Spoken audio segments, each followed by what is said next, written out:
January 23rd Board of Education School Board meeting. Let's stand for the pledge, please. You need to speak louder.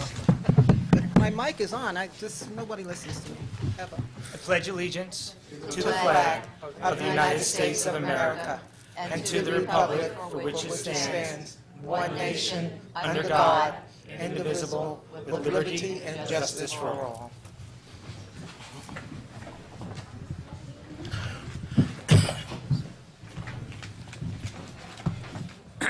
Trustee Williams. Trustee Russo. Present. Trustee Torres. Present. Trustee Zamore. Present. Trustee McOwen. Trustee Ning. Present. Trustee Jaros. Here. Trustee White. Present. Trustee Saunders. Here. Quorum is present. At this time, we'll take communications from the public. Good evening. The Mount Vernon Board of Education recognizes the critical importance of community discourse and involvement in the education of Mount Vernon's children, and accordingly, members of the public are invited to speak at each regularly scheduled Board of Education meeting, subject to the terms of board policy. Speakers must register in advance by no later than 4 p.m. of the date of the meeting by contacting myself, the district clerk, in person here at the district office at 165 North Columbus Avenue, Mount Vernon, by phone at 665-5235, or via email at rmccormick@mtvernoncsd.org. Each speaker is allotted 3 minutes to speak, with up to 1 additional minute that may be used for the speaker to summarize and conclude their remarks. If appropriate, board members or trustees and the superintendent or staff members at his discretion may immediately respond to a speaker's remarks following public comment. In no case shall, sorry. That's it. Okay. That's it. Our first speaker. Our first speaker tonight is Brenda L. Crump. That concludes public speaking. Thank you, Mr. McCormick. We'll go right to the reports from the superintendent. Good evening, everyone. Good evening. I have a couple of items I'd like to share with you. First, we have a request for a film from a film production company to produce a movie in our district, and Mr. Christoph will give you some information, or do you want to save that for exec? We'll save that for exec, okay. Then we'll move on to the second part of my report, which deals with the school status report, and I have a couple of slides I'd just like to share with you. You can pull that up. Right.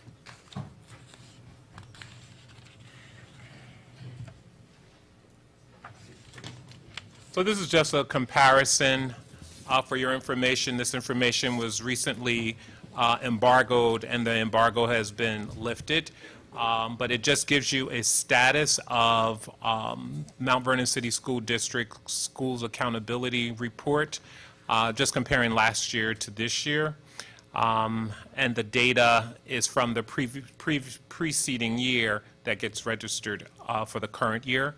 So as you can see, we have 3 schools who have moved from focus to good standing, and we are in a very good position to have the other schools that are not in good standing, that status being presented differently next year as well. If you move to the next slide, you will see that Rebecca Turner, this information has still been embargoed, but I wanted to share it with you because I'm a little overzealous. Rebecca Turner School has been named a reward school, which is exceptional. And to be a reward school, you have to show 20%, be in the top 20% in the state for student progress from one year to the next. And Rebecca Turner is a school that is being recognized as such, and the school will receive additional funding from the state and as a reward for receiving that status. A.B. Davis, as you know, has been in receivership. We are now at 83% out of a receivership, so there are 2 remaining indicators to be accomplished over the next year, and we have a plan in place that we are certain will be able to change the status of that school.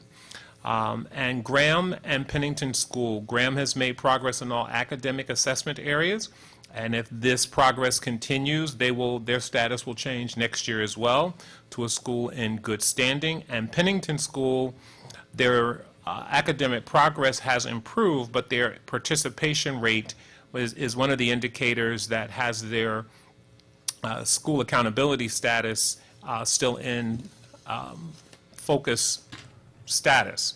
So it is our expectation that first of all, we're going to challenge that and ask the state to review that information, again, on our behalf. But if their participation rate increases, they will also be a school in good standing. And based on that information, we anticipate that next year's report, if all goes well, all of our schools will be in good standing or move from one status to the other, showing progress across all indicators. And the last slide just shows the progress and accountability status of our focus schools and focus districts based on 2016-17 assessments. And again, it points out those 3 schools in particular who have moved into good standing, and that's Columbus, Hamilton, and Rebecca Turner. So I know you've seen a little snapshot of this in my weekly confidentials to you, but I wanted to share this publicly and commend those schools and the leadership of those schools in particular for their progress, and to certainly give kudos to the Office of School Improvement for the continued support offered to these schools that helps us identify the strategies necessary to move these schools forward. So congratulations to those schools, congratulations to Dr. BC and all those who contribute to the academic progress of our district.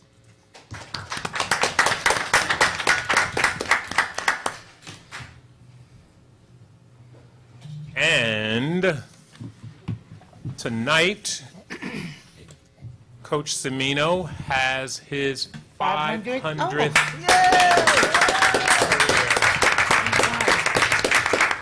500th win. That's unprecedented. So congratulations to Coach Cimino. I spoke with him earlier today.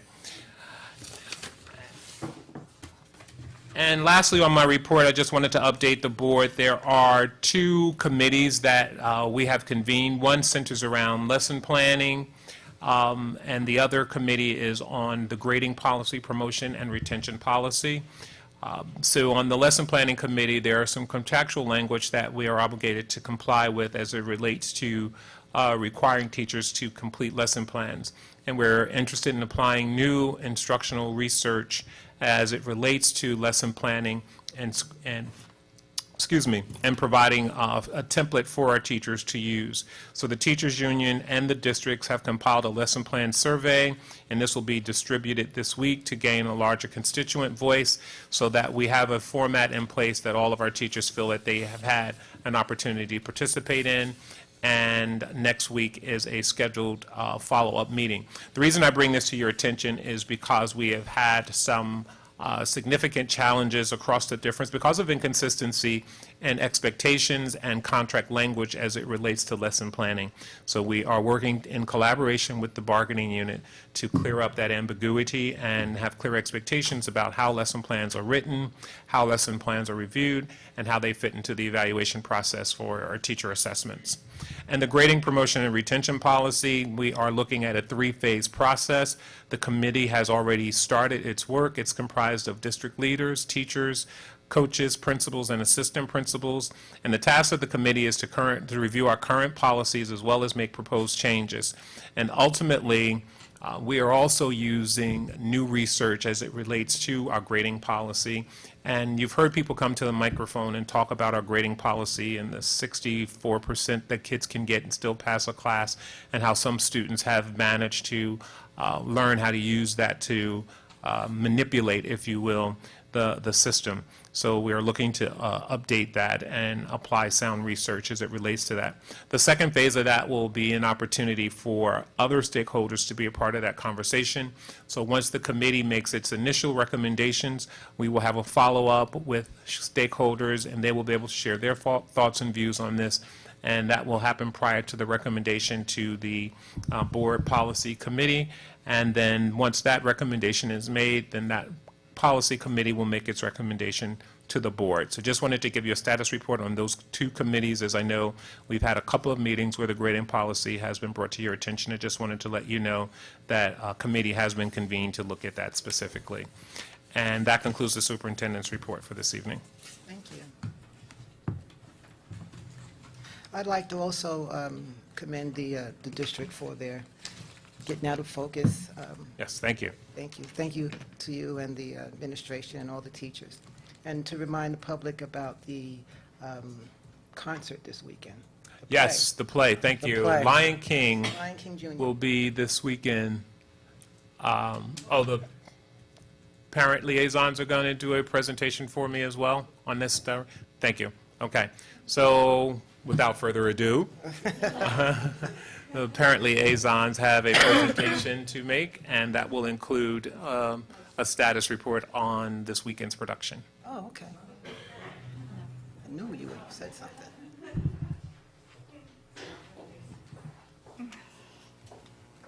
So there are two items that the parent liaisons are presenting. One is on Mount Vernon Basics, which is a model that it has actually been revamped by Ron Ferguson, and you've heard me talk about his research, Harvard professor, and then they will talk about some other items related to district happenings. So pardon my flimsy introduction, ladies, but thank you. Thank you, Superintendent, Board Trustees, and Cabinet members, and the members of the community. We greatly appreciate this opportunity to talk up this wonderful event that is happening this coming Monday. It's our Mount Vernon Basics event. So let me ask you all a question. How early do you think is too early to start working on our children's path to academic success? Never too early. It's never too early. That's right. That's the answer we were looking for. It is never too early. Research tells us that 80% of brain growth happens in the first 3 years after birth. So during this period, skill gaps between socioeconomic, racial, and ethnic groups become clearly apparent. But this will not be the case in Mount Vernon. No matter your zip code, you will have the capacity to support the development of our children. Everyday interactions between children, their parents, and other loving caregivers provide various opportunities to give children from every background a more equal start in life. This is the goal of our Mount Vernon Basics. The Mount Vernon Basics are 5 fun, simple, and extremely powerful ways that every family can give every child from every background that will help them have the success that they need. So we'd like to introduce today the 5 components of the basics. Good evening, everyone. Good evening. So the first component is maximize love, manage stress. So infants thrive when their world seems loving, safe, and predictable. Hold them, respond to them, comfort them, play with them, and manage your own household stress. The second component is talk, sing, and point. Babies are learning language from the moment they are born. Every time you talk, sing, or point to what you're talking about, you provide clues to the meaning of what you're saying. So talk a lot. Use a playful voice, sing, and use real words. And note that it doesn't matter what language you speak with your infant. All languages are beneficial. The third component, count, group, and compare. Infants are pre-wired to learn simple math, including small numbers, patterns, and making comparisons. Playing and moving to music with your child exposes the child to rhythm and patterns. Counting out objects and compare them in groups. Use math words in real-life setting. And Nicole will continue. Good evening. The fourth component is explore through movement and play. When infants crawl, they're excited to explore their surroundings. Their brains form mental maps of places and spaces. So have them practice their tummy time, play peekaboo, play search and find, and let them move around. The final component is read and discuss stories. The more we read with young children, the more prepared they become to enjoy reading and to do well in school. It is never too early to begin reading. What are ways to accomplish this? Read regularly, keep it simple, snuggle up, and describe the pictures. Don't forget to read with expression and actively involve your baby. Let them hold the book or turn the pages. Together as a community, we are going to close the achievement gap here in the city of Mount Vernon. Join us this Monday, January 29th at 6 p.m. at Friendship for Tots on Lincoln Avenue for our Mount Vernon Basics kickoff event. Don't forget to bring a friend, and we hope to see you there. Thank you. Thank you.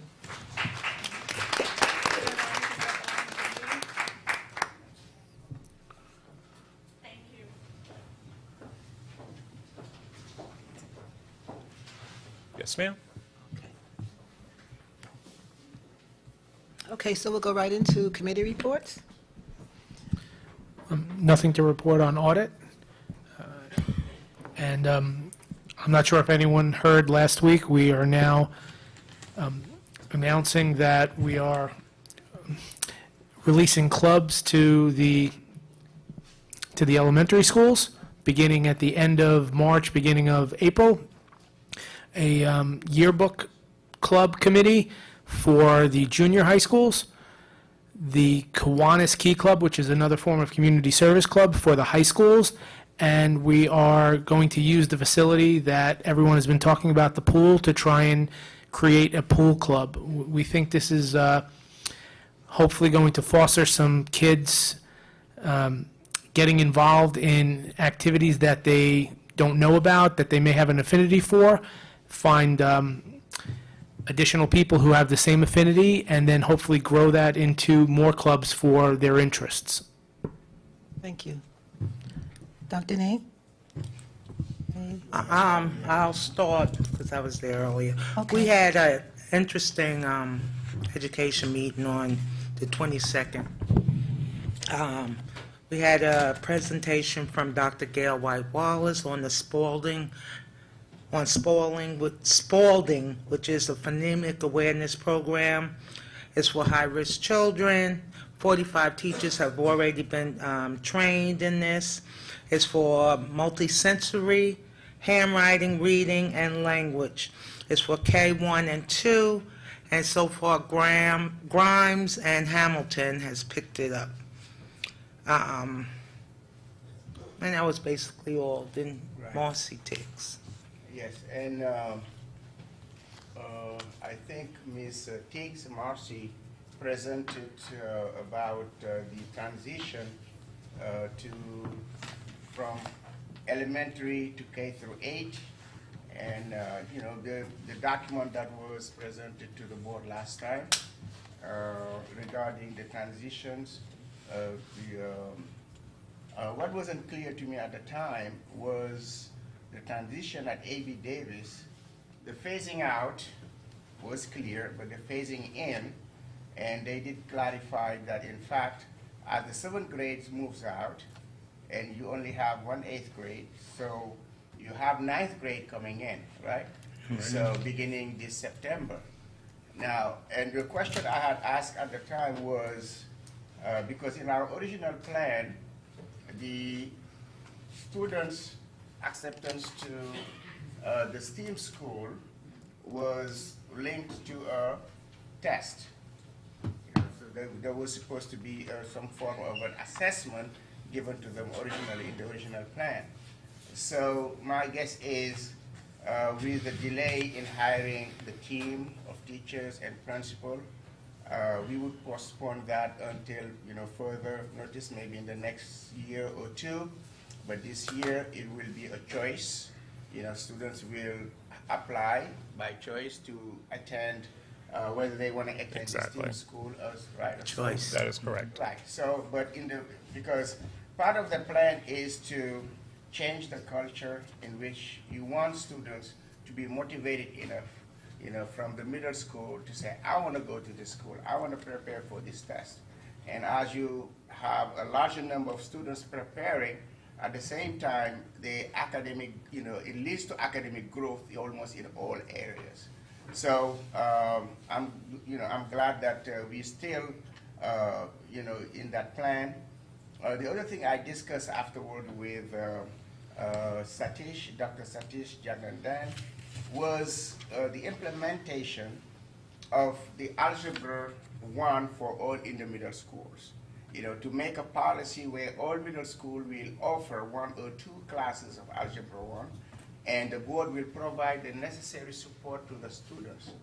Algebra 1 and living environment probably, because those are high standard subjects that are usually taken at the high school, but that can be offered to middle school students, and which will increase their motivation to, again, for higher academic achievement. And what happened also, as a consequence of that, is because research shows that Algebra 1 is the indicator, is the greatest indicator to college, to taking calculus in high school and to going to college. So offering it in middle school opens up the opportunity for them to have calculus in high school, whether it's AB calculus or BC calculus, and have enough credit to carry on into college, up to 6 or even 9 or 12 credit. So making it a policy from the board and providing the support necessary, because we may not have, usually some of the policies to allow students to do Algebra 1 is to be at a level 3 or 4. But if you provide enough guidance and enough support, you may be able to include other levels of student, level 2 and even level 1 in some cases, where you get the recommendation from a teacher, and from the parents, and the willingness of the student to do it. And we think that would be a great source of motivation for our students. We talk about feeder schools, feeder programs, feeder classes, because when you offer Algebra 1 in 8th grade, then you're thinking about who are the students, which classes, which 7th grade students will be able to do it. So we're talking about kind of some form of backward design. And then when you talk about 6th grade, 7th grade students going into 8th grade Algebra 1, we talk about what do they need to be at what level, in the 6th grade. So it has real impact going, throughout the vertical spectrum through elementary, middle school, and high school. So that's basically what we talk about. And the International Baccalaureate program will be offered at the STEAM school and at the high school, I believe also. That was part of the original design. Originally, but we decided that we would start at Mount Vernon High School with the application process and then phase that in across the district because the application process is so elaborate and extensive. Also, are you finished? Yes, that's Also, pre-K registration is going out, so if you have a 4-year-old, we're having, it's going to be at Trap, Williams, Pennington, maybe that's what I wrote these words for. And so look on the website, you'll see the dates, and and remember, that's a lottery for the pre-K. 3-year-olds are at Friendship and at Our Lady of Victory. Is that full day? Full day, both of them. That concludes your education report? Okay, thank you. Mr. Rose, anything from you? Trustee Zamora, do you have anything to report? The last restructuring committee meeting was this morning, correct? No, Oh, we skipped, okay, I thought it was every Monday. I'm sorry, every Tuesday. No, no, we did not have We one. had one last Tuesday. Was it last Tuesday? 2 weeks ago. 2 weeks ago. The 8th. Yes. No, we that was didn't the have 8th. that last week. Was the only one we had the one I was at? Yes. Yes, sir. But last week you called me and said I there was. know, I aired. I left me utterly confused. Okay, so no, I have nothing to report because what I had to report, you guys all heard at Graham School. So Oh, okay. All all right. right, thank I you. thought I was missing something here. All right. Trustee Williams, anything from you? Yes, hello, Board, Soup, Good evening. Good How are evening. you? Evening. to everyone at home as well. No committee report, but I want to talk about a pillar of our community and something to celebrate this evening. So tonight, we have reached a landmark in our community where Coach Bob Semino Yes. this evening had just reached a landmark where he just got his 500th win for his career. I announced that right before Did you you? came in, actually. And so I just want to reiterate, and, it's really important to me, and It's a very special thing because I was actually part of his first 35 wins. He's a guy that's kind of been in the community. He's just done so much, and he's impacted thousands of people. Absolutely. Talking about, just an astonishing man. So just something to celebrate with that. And also, on top of his landmark accomplishment, today is his birthday. Give him a shout out, happy birthday as well. And just something that we may not know, in his 24 years, he has been able to send an astonishing 98% of his athletes to college. That's right.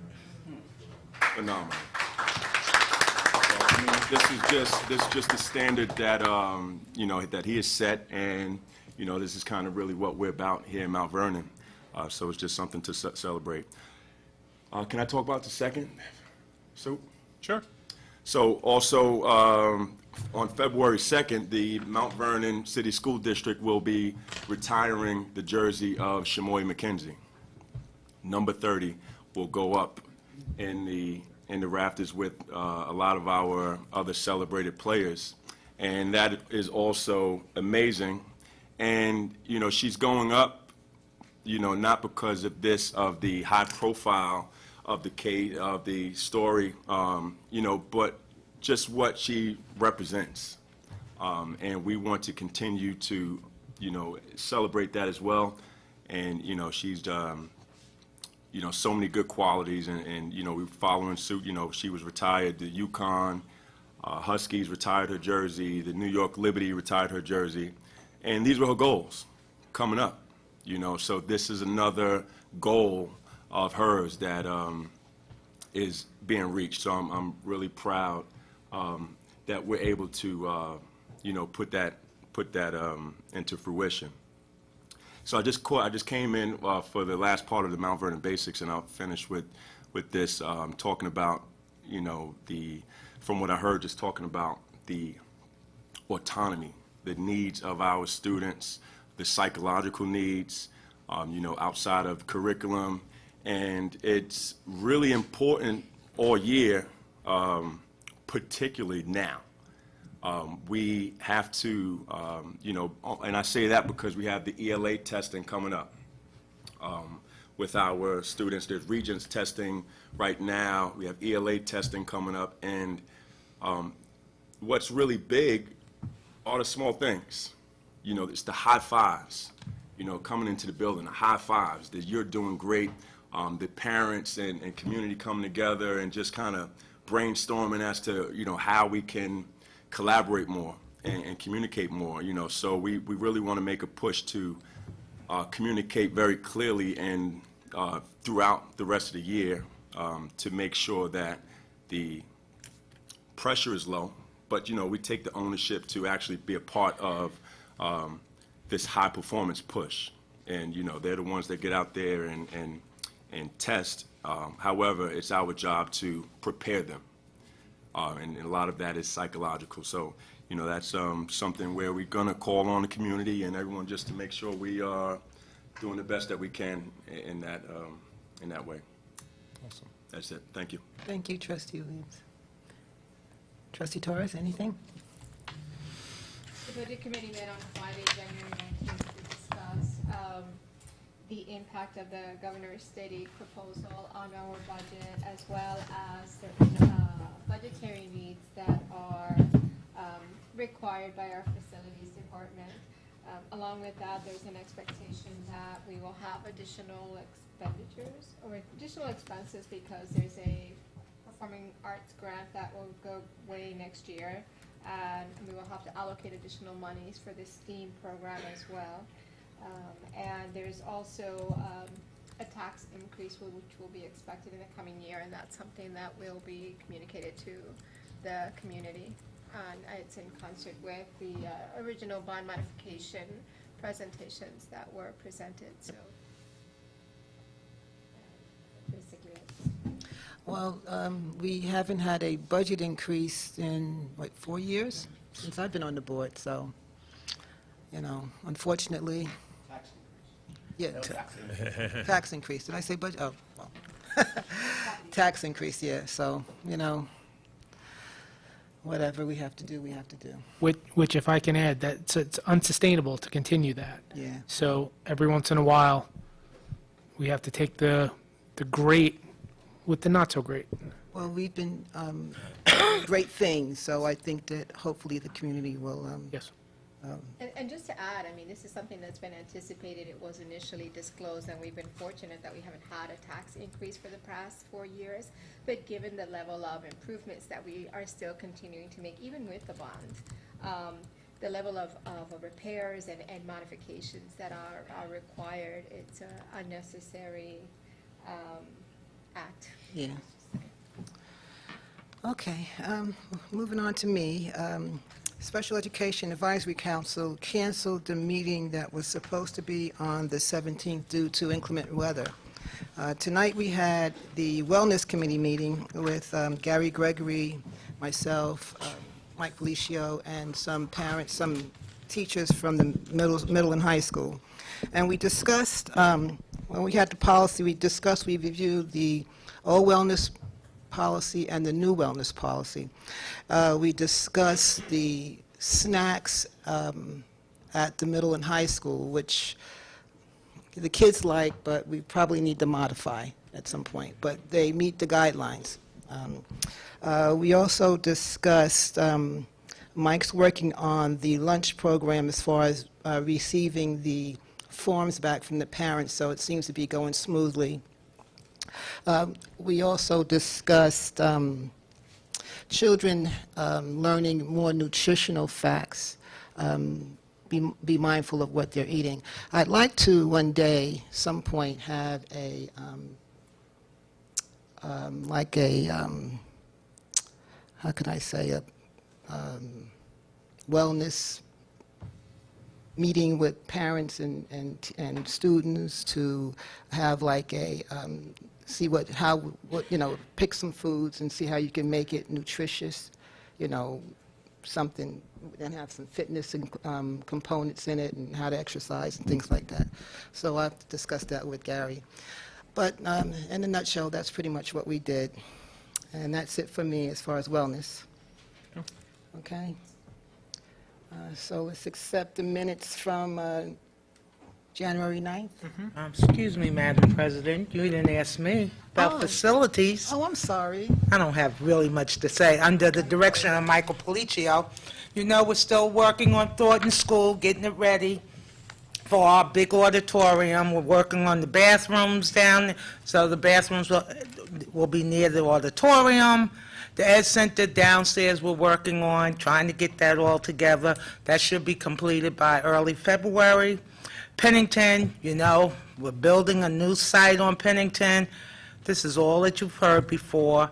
We have special inspectors on site inspecting everything, so there's no issues there. Graham, again, we're working on the handicap ramp and the new addition to the front of the building. We're adding handrails and different things to Graham. Mount Vernon High School, hopefully the pool will be inspected by DOA, Department of Health, by the end of this month, and we can start using it hopefully by February, beginning of February. The drawings for the new fields at Mount Vernon High School will be submitted to SED early next week, hopefully. Kitchen repairs, room repairs because we had a pipe to break at the high school, and some of our rooms were damaged. Kitchen renovations, planning to begin work this summer. And my biggest thing is that cafeteria at Williams has been renovated. We have new ceilings, lighting, floor, bathroom, water fountains. 2 staircases have been renovated, and we also will be doing the front of Williams in early spring. So we are still working hard. I always say, just have patience, because we're going to get there. So thank you. Thank you. Motion to accept the minutes for January 9th. Motion. Motion, do we have a second? Second. All those in favor? Aye. Opposed? Abstain? Abstain. Trustee Moore abstains. Trustee Zamora, I'm sorry. I don't know. Motion to enter an executive session Motion. Second. for the purposes of? For the purpose of discussing current or pending litigation, a lawsuit involving a special education student, and contract negotiations. How long? Um, 40 minutes? Not even. Cliff, what's our expectation on Tom? Probably about half an hour. We'll probably be out by then, so about 20 minutes. 20 minutes. All those in Good. favor? Aye. Aye. Aye. Opposed? I'm down for 20 minutes. Abstain? Motion carries. Trustee Motion. Saunders? Second by trustee White. Trustee, all right. All those in favor? Aye. Aye. Opposed? Abstain? Motion carries. Is the opportunity for any board members to remove anything from the consent agenda? You're here. Did that number change then? If it was an HR tab, the number did It change. was, I think it was under the soups. Remove it. Was it 13.2? Okay, 13.2 is not even on here, but it's on there. Okay, yeah, 13.2. Did 13.2 change or no? No. Okay. So that's off consent? Yeah, that was for the movie shoot? Mm-hmm. Okay. Off of consent. Anything else? Anything else?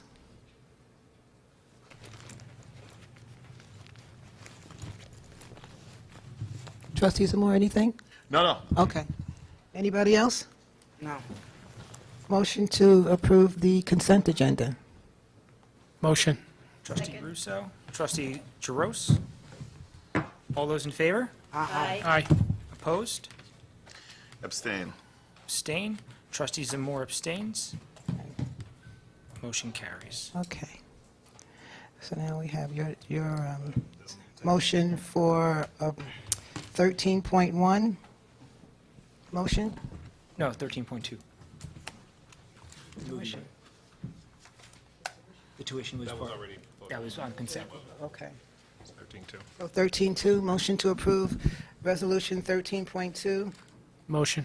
Trustee Russo? Second. Trustee Saunders?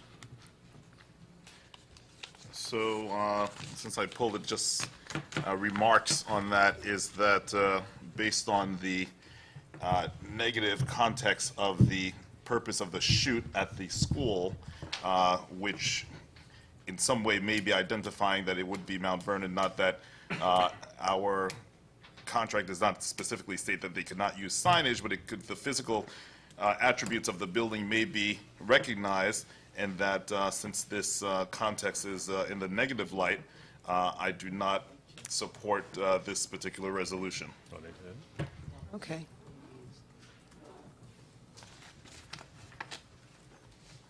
That's all. You go for a vote. All those in favor? Aye. Aye. Opposed? Aye. Aye. Trustee Jaros and Trustee Zamora vote no. Motion carries. All right. Any unfinished business tonight? All set. Any new business? Well, new business is that we're getting ready to adjourn at 7:34. Motion to adjourn? Motion. Trustee Second. Russo, second. Second. Trustee Torres. All those in favor? Aye. Aye. Aye. Opposed? Amen. Abstained? Motion Aye. carries.